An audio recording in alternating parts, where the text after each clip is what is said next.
Today, networking promotes successful business experts. I'm Tom Rioch, connecting people throughout the world from my podcast studio in Brazil.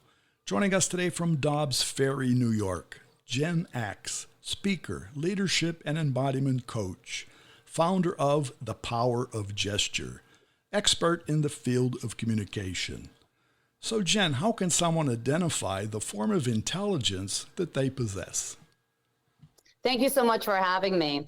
Well, there's multiple forms of intelligence, and I'll just say them very quickly because there's not too many. There's kinesthetic.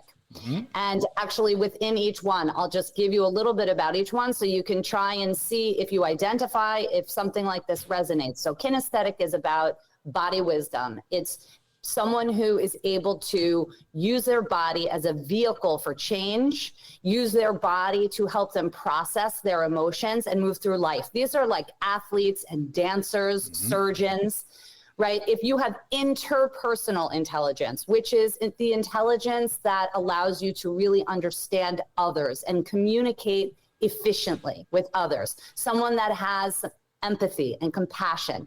So if you're someone that helps others walk across the street when you see that someone's in need, if you're someone that can manage teams really well, seamlessly navigate personalities, you have interpersonal intelligence. There's also intrapersonal intelligence, which is about the wisdom within. Someone that is connected with their own emotions and knows how to manage and navigate. Those people, a lot of those people tend to be teachers, mediators, counselors, therapists, right? Intra and inter, both of those intelligences kind of fall into those categories. Linguistic. This is someone who has a real knack for language, someone that has a high capacity for reading and speaking and is able to express ideas. A lot of these people, lawyers, teachers. Right. Then there's spatial intelligence, which is someone who can really navigate space well, that can understand how to manipulate objects within space. These could be architects, graphic designers, right? And then there's naturalistic intelligence, which is all about understanding or having deep connection with the natural world. These are people that are drawn to biology, environmental studies, wildlife conservation. And then there's musical intelligence. And these are people that really have a knack for tone and pitch and feel connected and understand life through the art of music. So obviously composers and musicians. Logical and mathematical intelligence, which is what society really leans on. Right. And this is someone who has a very strong ability with reasoning, problem solving, right?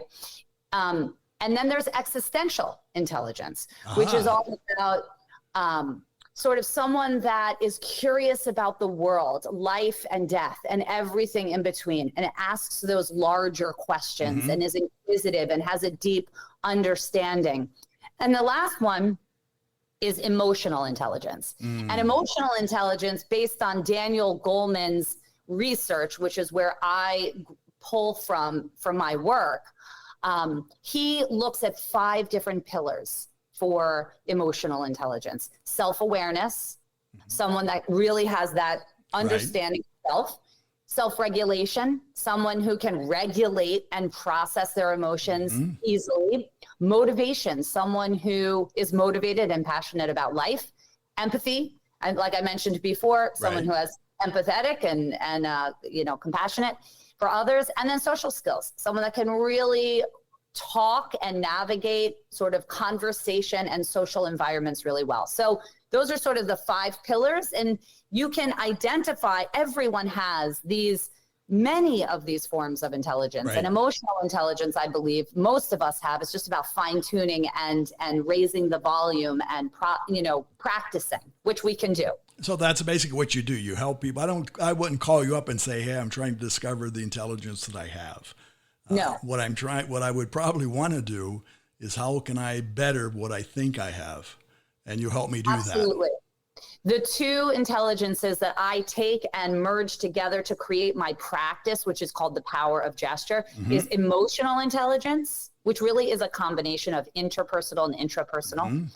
So that's emotional, and then kinesthetic. I use the body as the vehicle to learn, to listen, to understand, to navigate, right? To solve problems. So it's the body, and then it's the body's wisdom, which is our emotional intelligence. And to that point, when we see a person, when we're looking at a person, it could be physically present or in any way or form today, we're impacted by that and those gestures that may or may not exist.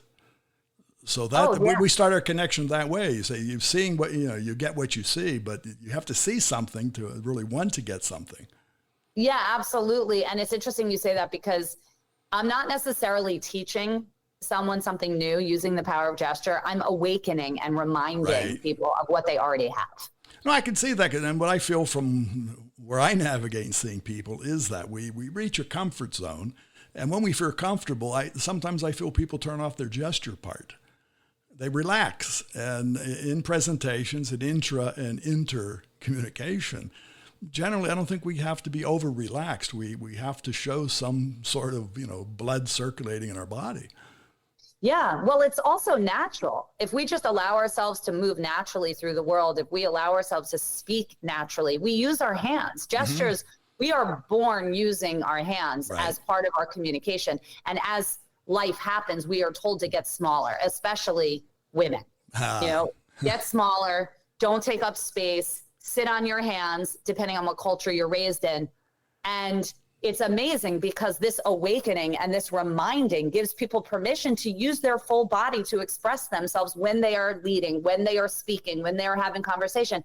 This is a natural part of what I'm not planning on doing this, right? But I'm doing this with my hands because it's an extension of my natural expression. And what I do is I help people bring that out so that they can be the fullest and lead. Well, it needs to be brought up. But in today's world, highly competitive atmosphere, what I say in that, in personal branding, you need to be seen. You need to promote yourself.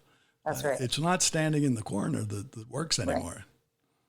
Absolutely. Yes. It's whatever version of you is real and authentic. And someone may not use their hands a lot, and that's okay, as long as it is real for them. Very good. So Jen, how can our listeners find you? So on my website, which is my name, www.jenaks.com, and then also Instagram. So it's Jen_Aks, AKS. And I have a couple different ways in which people can work with me and kind of get a taste of the work to see if it's helpful to them without paying right away. It's just one complimentary session. And then if they like it, we go from there. There's many options. Very good. Well, thanks again for being part. Yeah, thank you so much for having me. And again, for our listeners, it is Jen Ask, the first name Jen, the last name AKS. You'll find her at jenaks.com, find her on LinkedIn, find her on TikTok and Instagram, as she mentioned. Cafe Networking is brought to us by Focus MI Market Intelligence, an agricultural market research specialist in Brazil. More information at focusmi.com. Talk to Tom, talk to the world. Thanks for listening. Until the next time here at Cafe and Networking Podcast.